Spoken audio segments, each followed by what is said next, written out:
Ladies and gentlemen, I am pleased to see you here. You came to be entertained and to forget your troubles. I know there is always some misunderstanding between husband and wife, parents and children and sweethearts. And everyone thinks his or her problem is always the greater. But I think after you hear this story, you might change your mind. And the things that appear grave to you now will diminish and fade away. This story has a real problem. It is the story of Vivian Hamilton, accused of murder and being tried before me, Judge Mitchell, without a jury. Of course, the prosecution has painted Vivian Hamilton as a cold-blooded murderess, a woman without a soul. But we have yet to hear her side of the story. The defense may proceed. Your Honor, we have heard up to this time nothing but the damning evidence the prosecution has brought forth. We have offered no defense, nor do we intend to do so, until you have heard the real story. Vivian Hamilton, will you now tell the court in your own words your story as you lived it? Yes, sir. We were such a happy family. The Gordons, Sardo, Del Rio, the Benedetts, Ross and Kennedy, Whitey Roberts, Tony Lavella. We've always been the headliners, the Hamilton sisters. It was during rehearsal that our manager, Mr. Hinckley, sold an idea to Mr. Mackenzie, the theater owner. And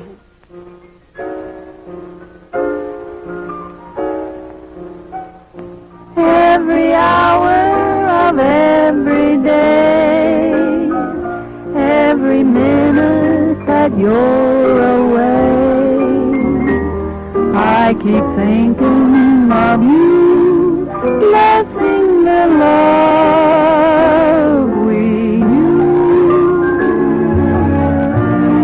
Every morning when I awake, have my coffee and coffee cake.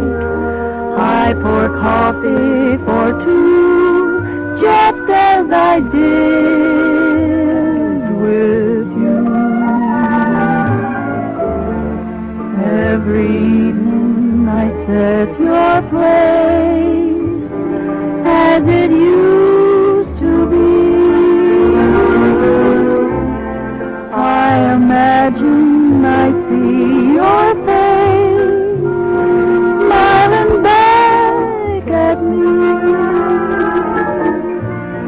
Every hour of every night, I keep dreaming I hold you tight. That's the way it will be through this eternity, till you return to me.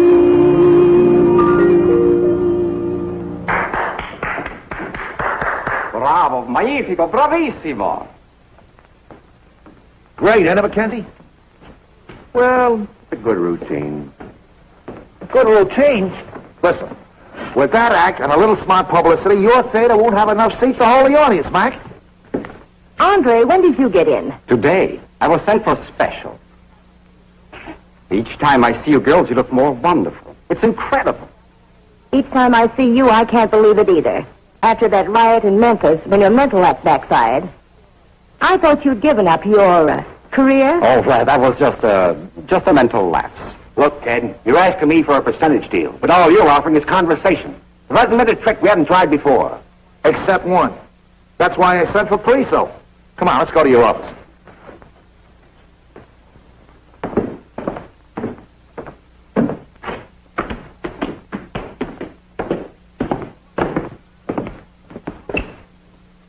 Come on, Andre. Voi siete un angelo del cielo, signorina. None of your foreign remarks. Oh, but I was talking about angels from heaven. Angel. Now, Mr. Mackenzie, will you tell the court exactly what happened? Well, I remember. It all started as a publicity stunt for the show. The theater business had fallen to an all-time low. I knew I had an exceptionally good bill, but it still didn't help. I was ready to listen to any proposition. Hinckley sold me the idea. All right. You put an SRO sign on my box office, Hinckley, and you got yourself a deal. But how about the girls? Will they go for it? I'm their manager, ain't I? Just leave it to Hinckley. Oh, say, Mac, I happen to be a little low this week, and since I've been engaged, I was wondering... Sorry, Andre. You know our policy. No advances. Besides, I didn't send for you. Well, then who did? I did. Oh, you. And how about you lending me $100 till payday? How bad do you need it? Bad enough to ask you. I'm not going to lend it to you. This time you're going to have to work for it. In fact, an extra 100. Every week. What's the pitch? Romance. Right down your alley. I just dreamed up a little publicity stunt for the girls. And I'm going to need somebody to play, Romeo. For $100 a week. In advance. Bring on, Juliet.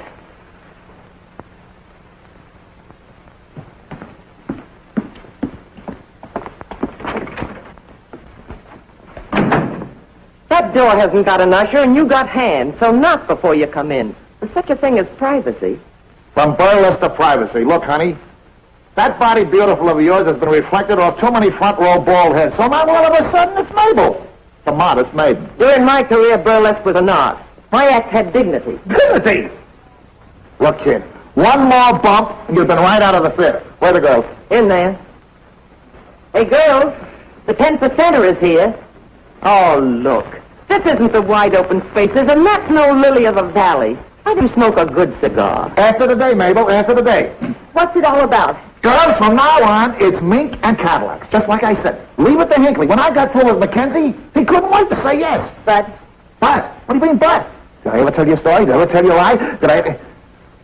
Well, look, this isn't very serious. It's just a little publicity stunt. the last publicity stunt he pulled was when he buried that Swami. If it hadn't been for the fire department, they'd have never dug him up. Burials. What are you talking burials? This is an engagement. We're going to get married. Just a little publicity stunt. Nothing serious, eh? I've heard enough. Hinckley, you must be out of your mind. Out of his mind? For 10%, he'd bury his own mother-in-law. Now, look, girls. Calm yourselves. Nobody's really getting married, and good publicity never hurt an act, especially for only 100 a week. Viv, maybe he's right after all. This is show business. I knew you'd come up with some crazy idea. But this one might have possibilities. By the way, who's the groom? Andre.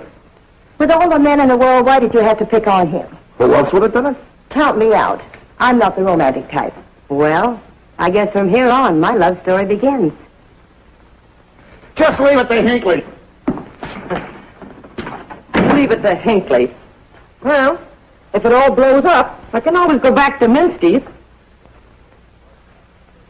Well, at first I didn't think it would work, but Hinckley's idea proved to be a winner. The newspapers lost no time in covering the announcement of the engagement, and he gave us miles of space and pages of publicity. Close together, please. Put your arm around there. Your chin up, please. A little more to the left, Miss Hamilton. Chin up. That's it. A trifle more now, just a trifle. What we want is a great big smile. You should be very happy, Miss Dorothy. What's going on? What's all this about? Stand back. They're taking pictures, can't you see? Oh, I'm sorry to be late. I'm from the Examiner. You're just in time. Go ahead. Good. Well, ready now? Kiss your fiancé, Mr. Pariso. Hold it. Still. Well, I really want to congratulate you. I know they always would. Good luck, Henry. No matter what happens, both of you.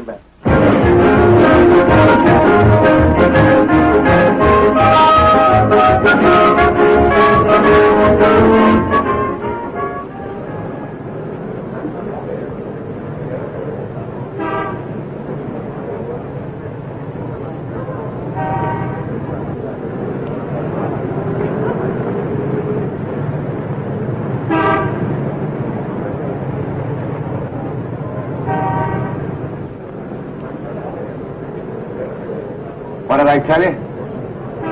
SRO. Just leave it to Hank. Yeah.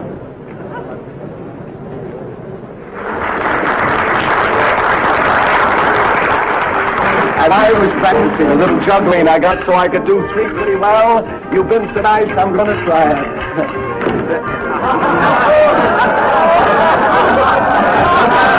Jealousy.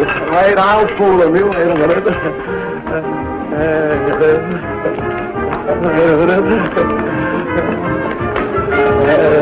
You know, a pause makes some jugglers nervous.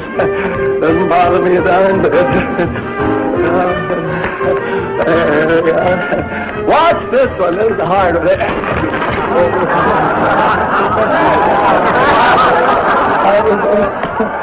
Oh, isn't that awful? Oh, wait a minute. Oh, it's been suffered. I got it. Throw me another plate here, will you, George? Just one, so that's it. Very good. There, I got it. Wait a minute. How do you stop this thing? Don't laugh, it ain't funny. Now, wait a minute. Hold it. Oh, did you see that? Now, do me a favor, orchestra. Play me enough music to get me from here over to there, will you? Okay?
How's it all going, girls? Just too good for words. You ought to see the show, Mr. Price. Couldn't get a seat. The SRO sign is out. That's why I came backstage. Mackenzie said it was okay. Hurry it up, Viv. We're almost on. Why don't you wait and join us after the show? I can't tonight, girls. I've got a date. I'll just stand in the wings and watch. Okay? Good luck.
never fall in love.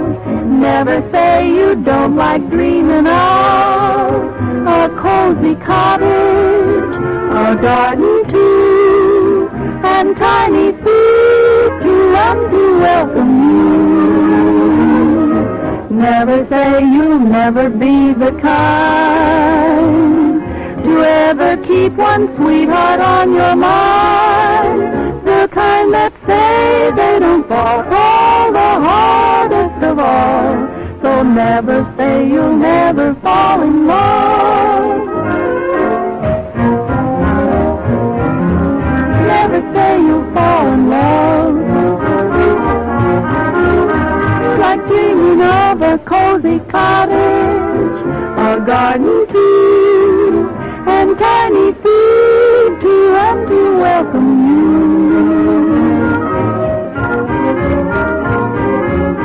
Never say you'll be the kind to ever keep one sweetheart on your mind, the kind that say they don't fall the hardest of all. So never, never, no, never, never, never, never, no, never, never, never say you'll never fall in love.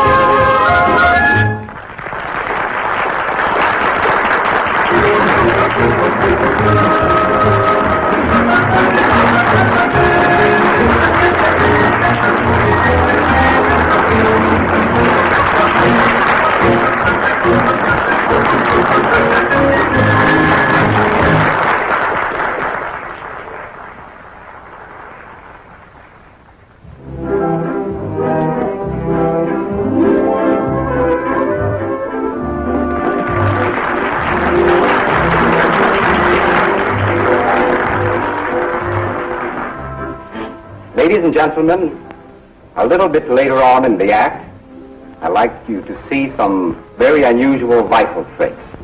Right now, a little pistol work, if you please.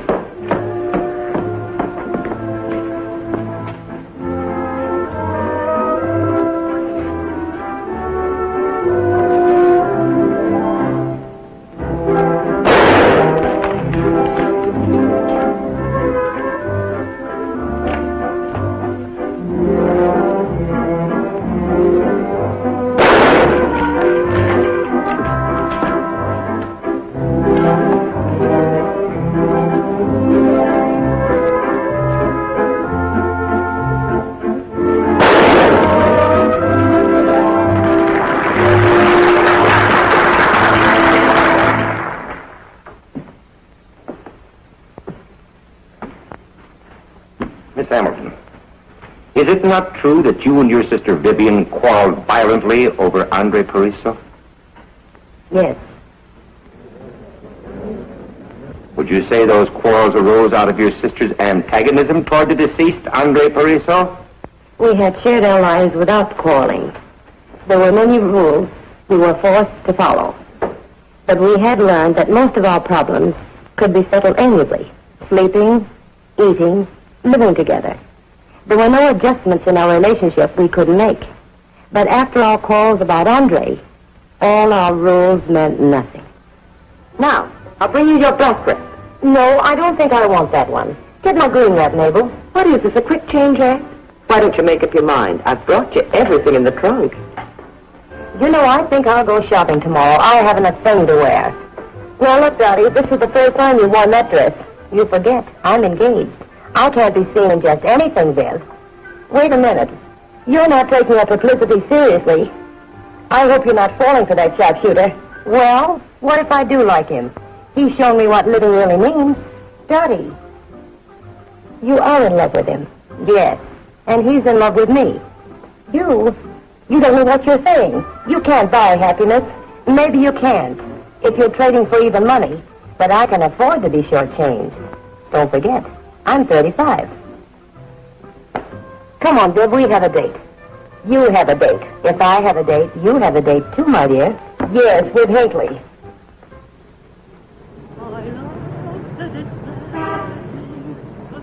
It's love you playing, never trust a gypsy with your heart. I was just a stranger, unaware of danger, in a gypsy tavern in Montmartre. A gypsy read my hand and promised and told. How could he understand that when I crossed his palm with gold, I gave my heart? Love will never find me, love I left behind me, in a gypsy tavern in Montmartre. Oh no, you must never trust a gypsy with your heart.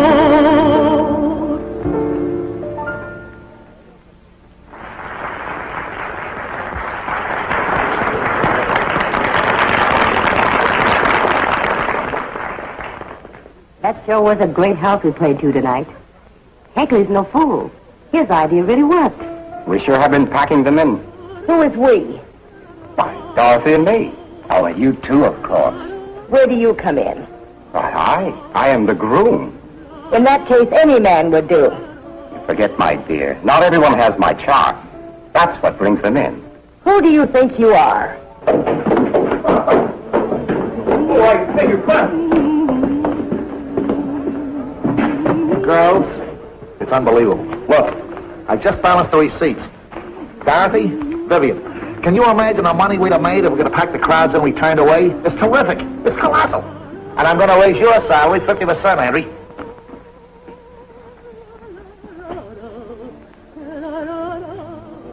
Not bad at all. Why separate payrolls?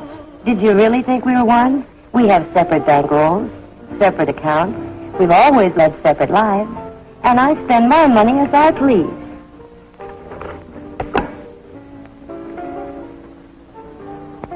Look at this. Mind you, that's Monday. But wait. Tuesday, we almost doubled the receipts. It's terrific. And Wednesday, we broke our records. If we'd only had the hippodrome. Oh, you.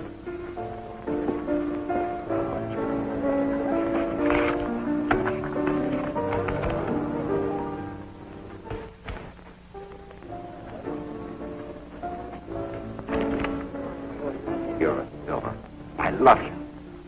Will you marry me?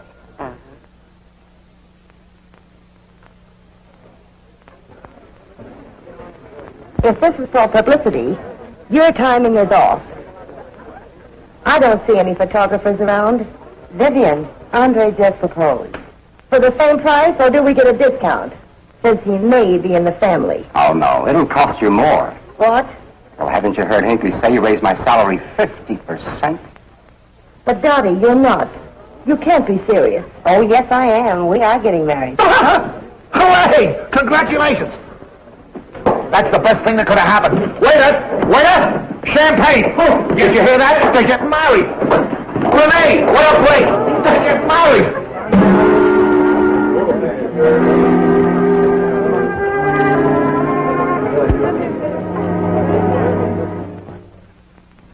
What is your name? Your true name? Irene Anders. In the theater, you were known as Renee. Yes. You were Andre Parisot's assistant. Yes. Isn't it true that you were more than that? Yes. I was in love with Andre. We had planned to be married, and we would have been if it hadn't been for Dorothy Hamilton. He was in love with me.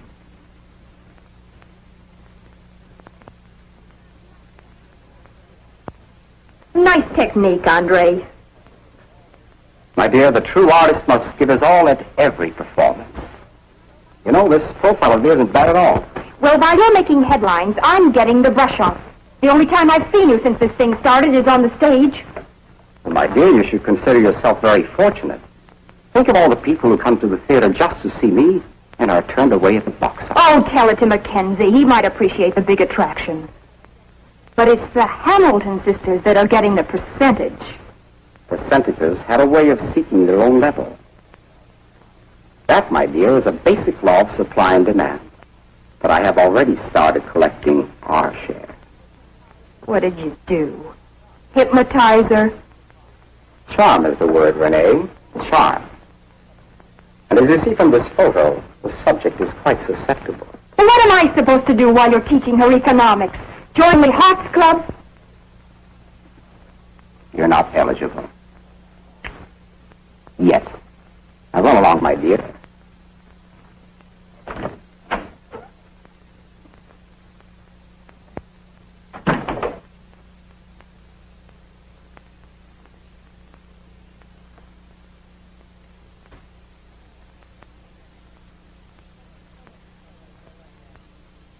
Why don't you turn out your light, Dottie?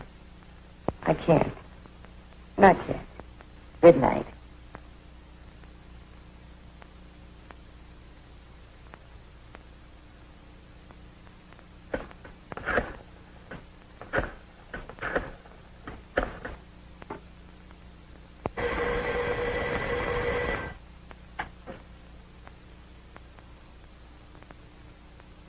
Hello? Hello.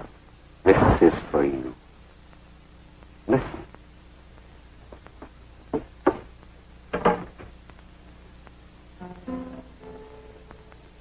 I'm yours forever,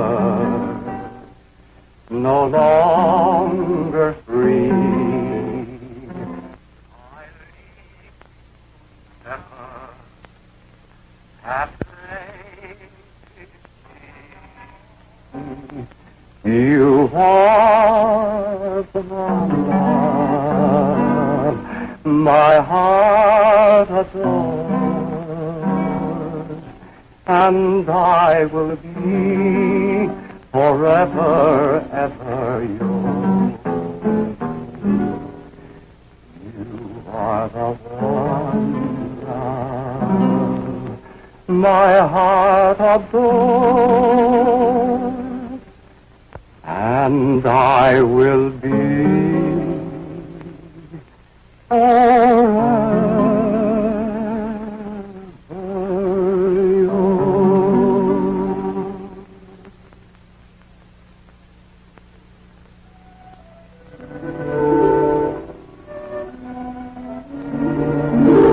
Good night, my darling.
What is it, darling? What is wrong? I've been dreaming. I can't go on. Don't you think I know how you feel? I wanted love too. All our lives we've had to bury every normal emotion. I'm not a machine, I'm a woman. I should have the right to live like one. We've always said we were like other people, yet different. From the moment we started to crawl, when the leg of the table got between us and we couldn't pass, we knew. Yes, I remember. But we decided that our physical bond would never be our cross. But we've been successful. We've reached the top in show business, and there isn't a thing we can't have, except happiness. We fooled ourselves that by entertaining others, we were making ourselves happy. But I never stood in your way. No, but always together. On dates, parties, nightclubs. I want to be free. Now I know that the only way I can be happy is to be alone with a man I love. Free? But we've always been together. And we'll be that way forever. Not forever. There must be a way. There must be someone who can help. Then, remember? Dr. Thompson. Separation. But Dorothy. No. We've been trotted and examined like guinea pigs since the day we were born. This is my life, too. And I have a right to live it. Yes, you have that right. But what good is it? Nothing you do has any meaning without love. How much can love demand from us? Remember the two brothers? When one of them died and the other had to be separated? He only lived a few days. We wouldn't have a chance. I don't care. I'd rather be dead than go on like this. You really love him so much. All right. Let's see, Dr. Thompson. Never have a set of Siamese twins been operated on while both were alive. If this operation were to be attempted, it would have to be done in 3 stages. The first 2, quite simple. Separation of the muscles, cartilage, and bone. Severance of the blood vessels would be no problem. The girls have different circulatory systems. Even their blood types are different. But the third will be difficult. And extremely dangerous. Successful separation of the nerves of the spinal column would be of great aid to science, but it might result in death. In this case, I would say the prognosis is unfavorable. Dr. Eckhart, what is your opinion? These 2 girls cannot live apart. Although they have 2 distinctly independent minds, they have been conditioned since birth to live as an entity. In my opinion, their separation is not feasible. When I examined the girls a number of years ago, the mere mention of doctor was enough to disturb them. Only a great emotional stress has brought them here. Dorothy's desire for marriage. This will not be easy. Miss Manning, will you have the girls step in? Yes, sir. The doctor will see you now. Will you come in, please?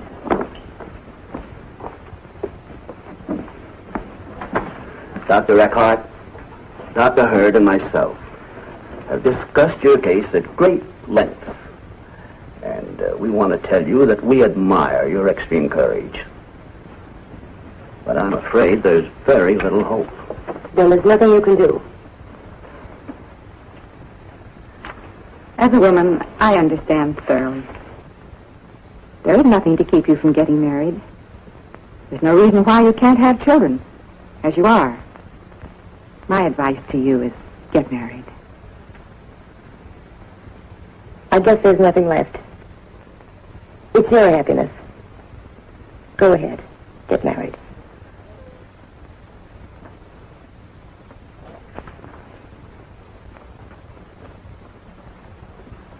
This is unheard of. If somebody had told me, I wouldn't have believed it. Neither would I, but it's a fact. What's the matter with those monkeys? I don't know.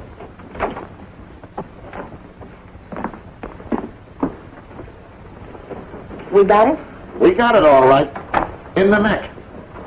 I sent for you because you asked me to get Dorothy a marriage license. Here's the result. 27 different states have denied you the right to marry. But why? I don't understand. I'm baffled myself. They gave no reason. They say it's bigamy. How dare they? I'll sue for damages. For what? Why, the implication. Me, a bigamist. Look, Dorothy, where there's a will, there's a way. I'm going to send you to a friend of mine. Maybe he can see a way out.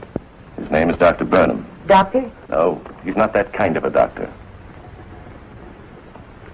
Here's his address.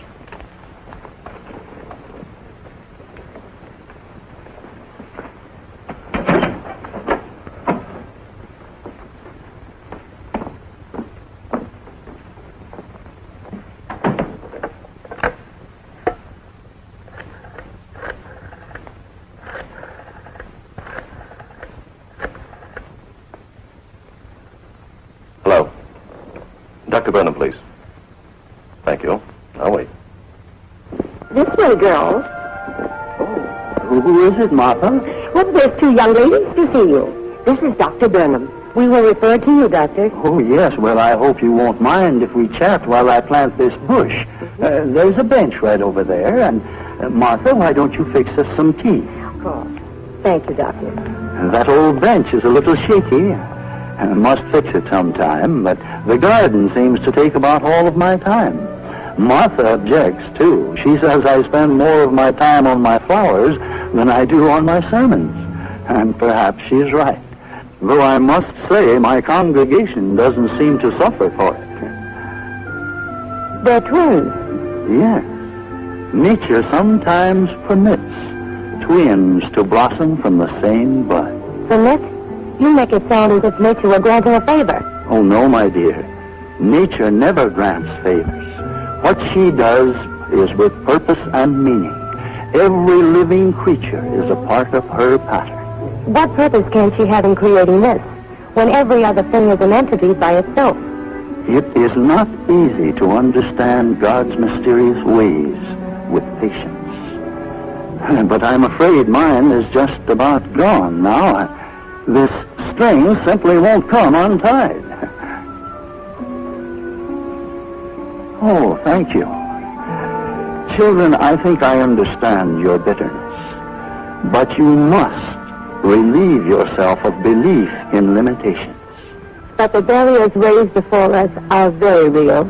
Faith can overcome even these. You have been forced to live together constantly, bound by spiritual and physical ties. Yet I am sure you have found a way to live separate and private lives. Mentally we have, but it's almost impossible to convince people of that. That's why we came to you. I want to get married, but the officials have refused me a license. They say it would be bigamy. Why, that's bigotry. There can be no problem of moral or social wrong unless there is an intent of immorality. You shall marry the man of your choice, and I feel quite sure that in God's eyes, your marriage will be hallowed. Reverend Doctor, the tea is ready. Oh, yes, we're coming. Would you lead the way to the house? You see, I don't have my eyes with me. My dog is in the hospital. And now don't worry. I know about your problem. I'll see that you get a license.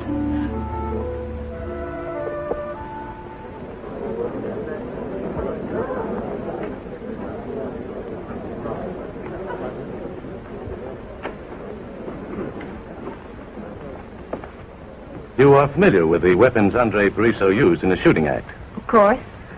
Do you recognize this revolver? Yes.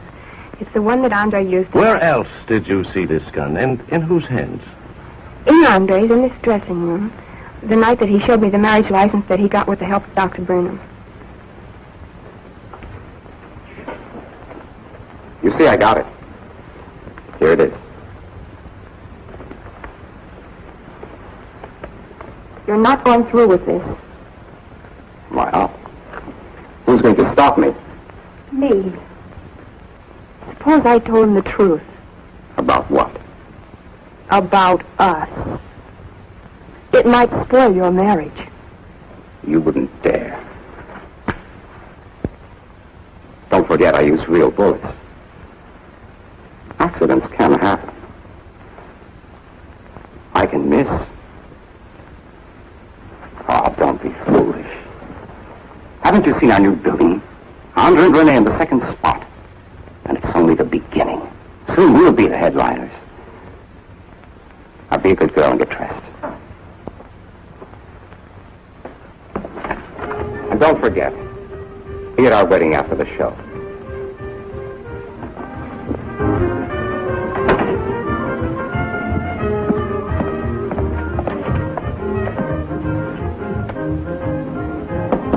Come in.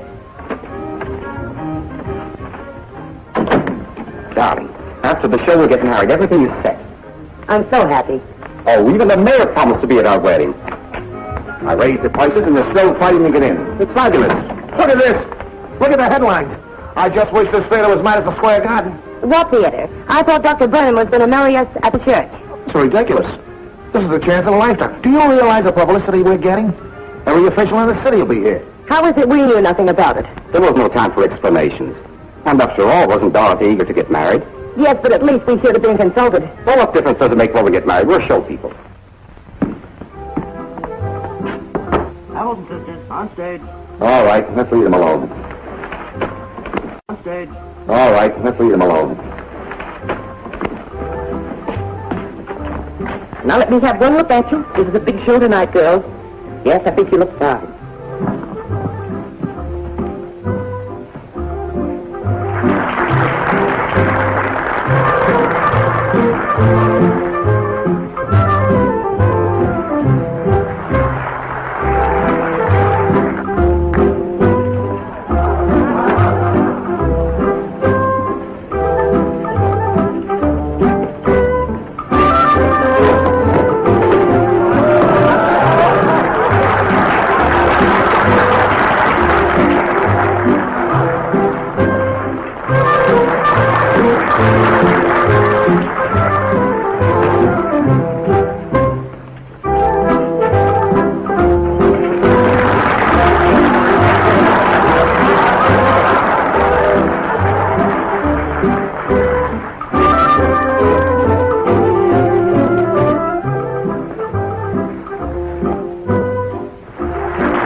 Is it new? 5 carats. Wonderful, Andre. Diamonds, too? Good going.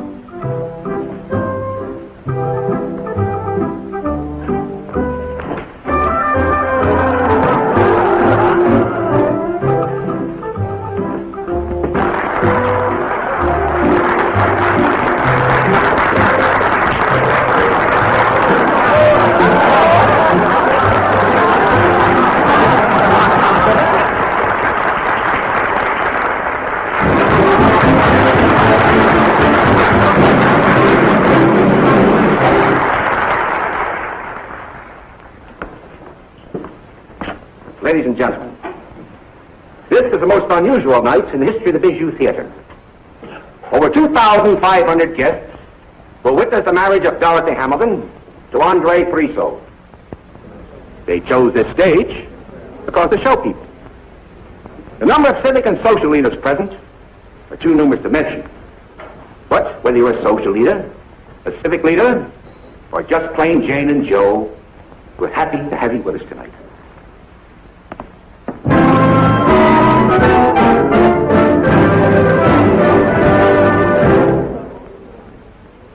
We are are gathered in this company to witness the joining together of this man and this woman in holy matrimony. Into that state, these two persons have now come to be so joined. Unless anyone can show cause why you may not be so joined together, I will now proceed. By the authority vested in me as a justice of the peace, Do you, Andre Pariso, take this woman to your wedded wife, to live together in lawful matrimony?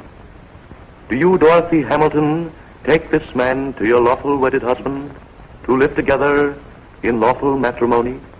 Will you love him, comfort him, honor, and keep him? I really wonder if she'll be And by happy. giving and receiving a ring, She sure and by deserves joining it. hands, I do now pronounce you man and wife. You may kiss the bride.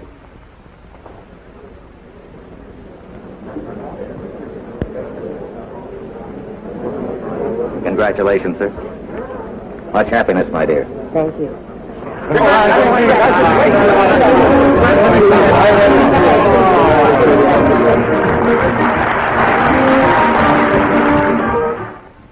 Good night, girls. Good night, Mabel.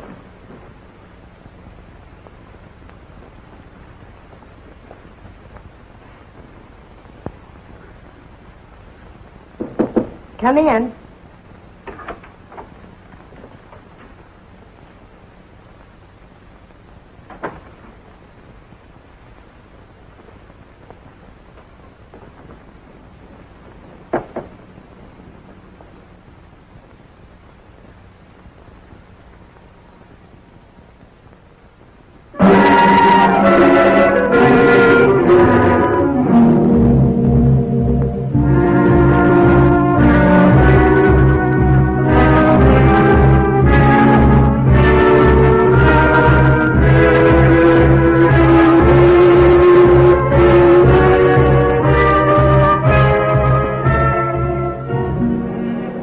I feel pretty bad about that price.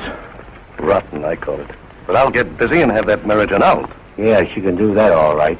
But it's pretty hard to mend a broken heart. Yep. That's a dirty trick the way Andre played Dottie. I can't figure why he did it. She's such a swell girl. I'll tell you why. Because he never loved her.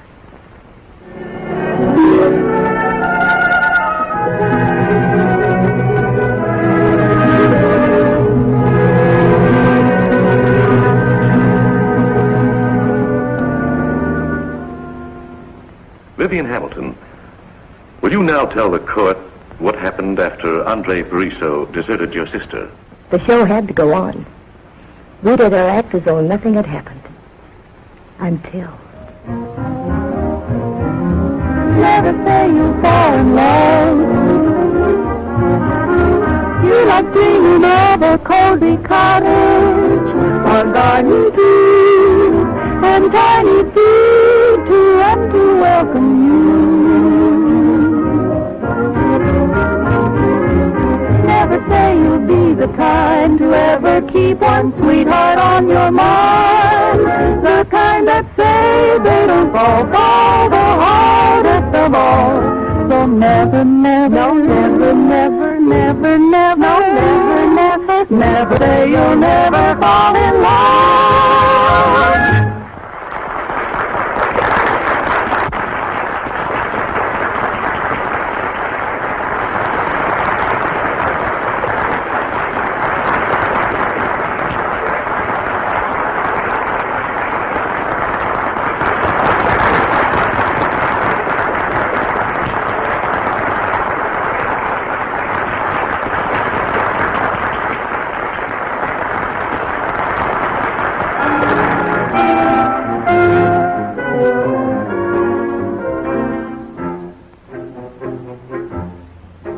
You stole the golden sunshine and left a barren sky. You stole the silver moonlight and left all heaven dry. The diamond stars above you, you plucked them all one day. Then in one magic moment, you stole my heart away. Why did you rob the stars? You're a love thief, but I don't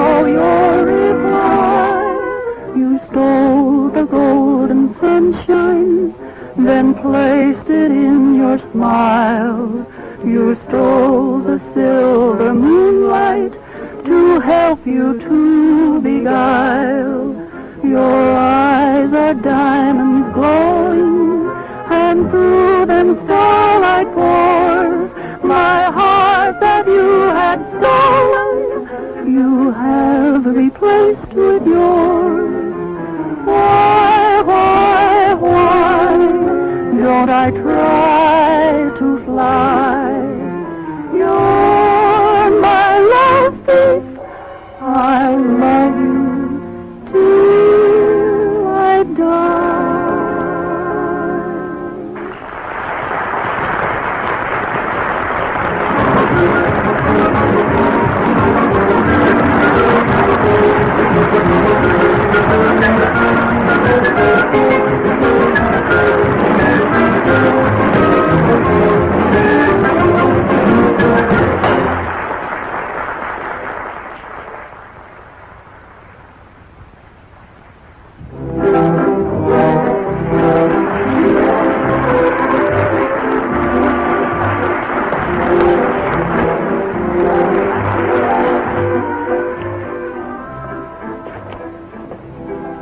Ladies and gentlemen, a little bit later on in the act, I'd like you to witness some very unusual rifle shots.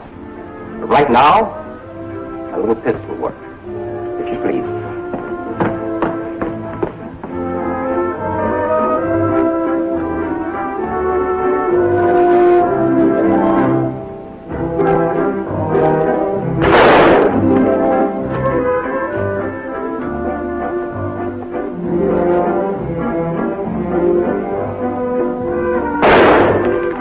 What's the rush, Viv?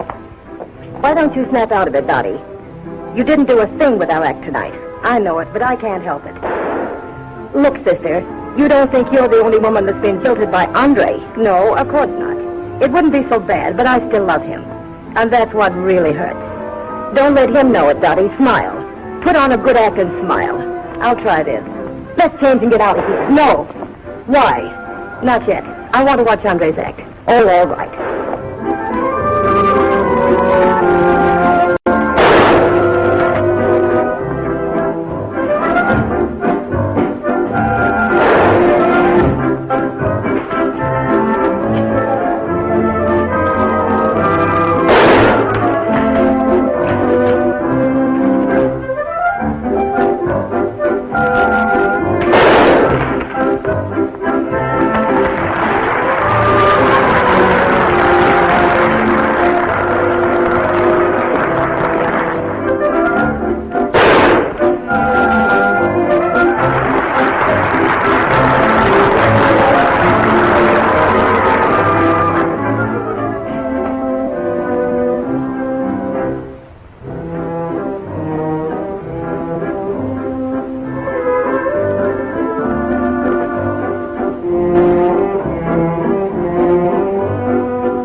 Now for this next trick, ladies and gentlemen, I would like to use a mirror.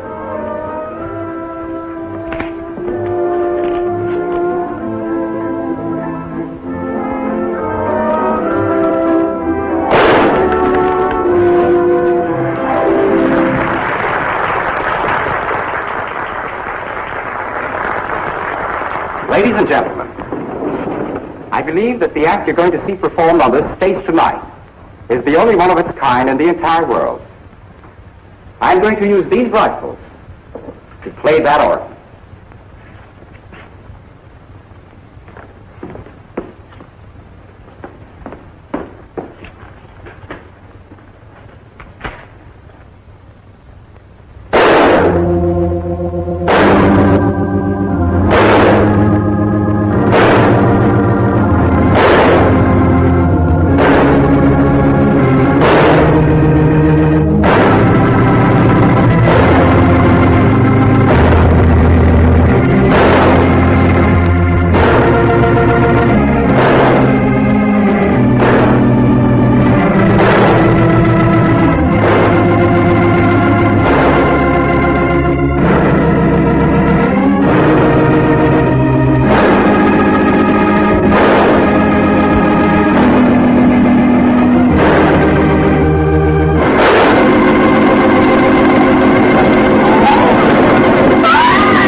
please. Quiet. Ladies and gentlemen, there's been a slight accident. Music.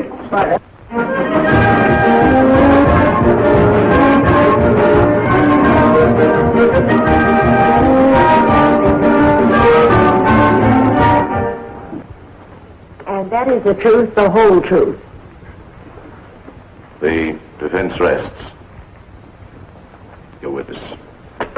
No questions. The defendant is excused. Thank you.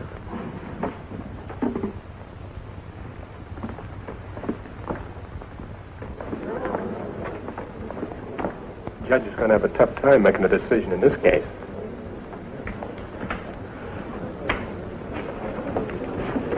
Your Honor, there probably has never been a more unusual case presented in any court. Nor has any court heard so much testimony irrelevant and immaterial. In a deliberate attempt to arouse our sympathy, the defense has taken us backstage into the life of the Hamilton sisters, deliberately ignoring the fact that we are only here because murder has been committed. The state is not concerned with the involvement in the lives and loves of the defendant, her sister, and the murdered man. It is only concerned with one question. Did or did not Vivian Hamilton, with premeditation and in cold blood, kill the deceased Andre Pariso? The answer to that is yes, by her own admission. I therefore ask the court to bring in the only verdict possible. Guilty. Guilty of murder in the first degree. I thank you.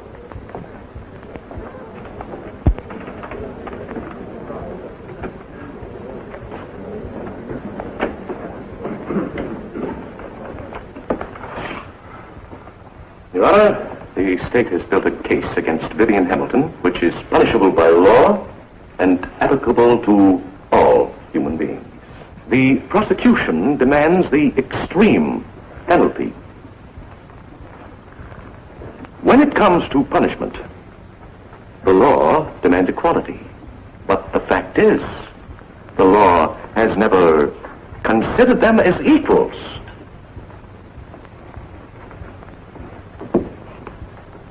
They have been denied marriage, children, love, and all normal human fulfillment.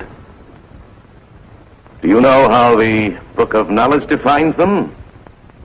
As monstrosities. Your Honor, I ask you, are they monstrosities or are they human beings? Has the law ever protected them? No. But when it comes to punishment, to the destruction of their lives, the law demands the extreme penalty. Yes.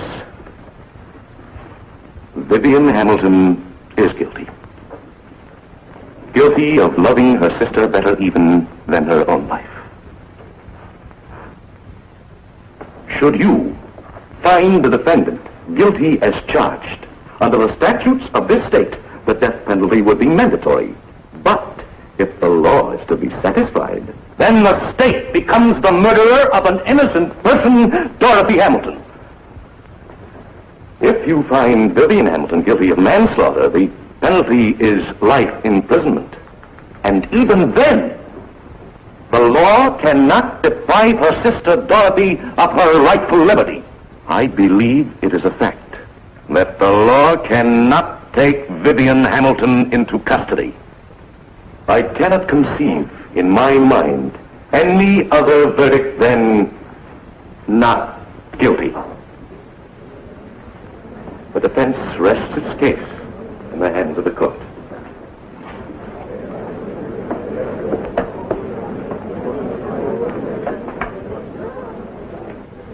State may proceed. State rests. Court will remain in session until a decision has been reached.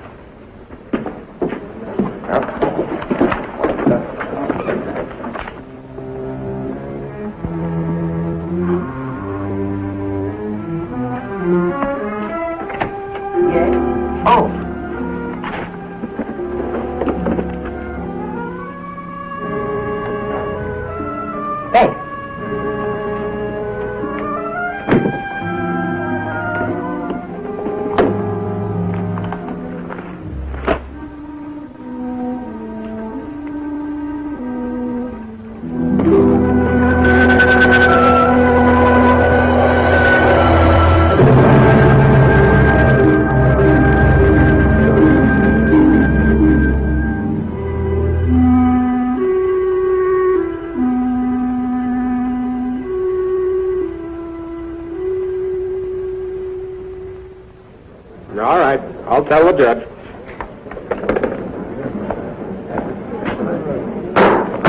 Court will come to order.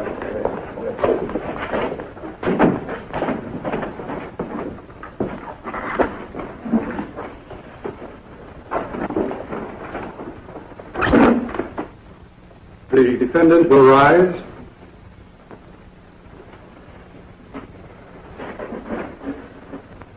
After 3 years on the bench, I can find no precedent that will help serve me as a guide in this case. Justice has two purposes: to protect the innocent and to punish the guilty. Were I Solomon, I might be given the supreme wisdom to do justice. But as it is, I cannot pass sentence on an innocent person and deprive her of her liberty and her life. Therefore, a higher court than mine must impose final judgment. You have just listened to the tragic story of the Hamilton sisters. Do you still think that your problems are as great as theirs? And yet they learn to live in harmony. We all have problems. And I must confess that I, too, have a problem. Perhaps you can help me. The defense has chosen to place the entire responsibility of this case on my conscience. Had the defense chosen trial by jury, any one of you might have been selected to share this burden. And I wonder, if you were the jury, what would your verdict be? Please help me. Let me know. Help me solve my greatest problem.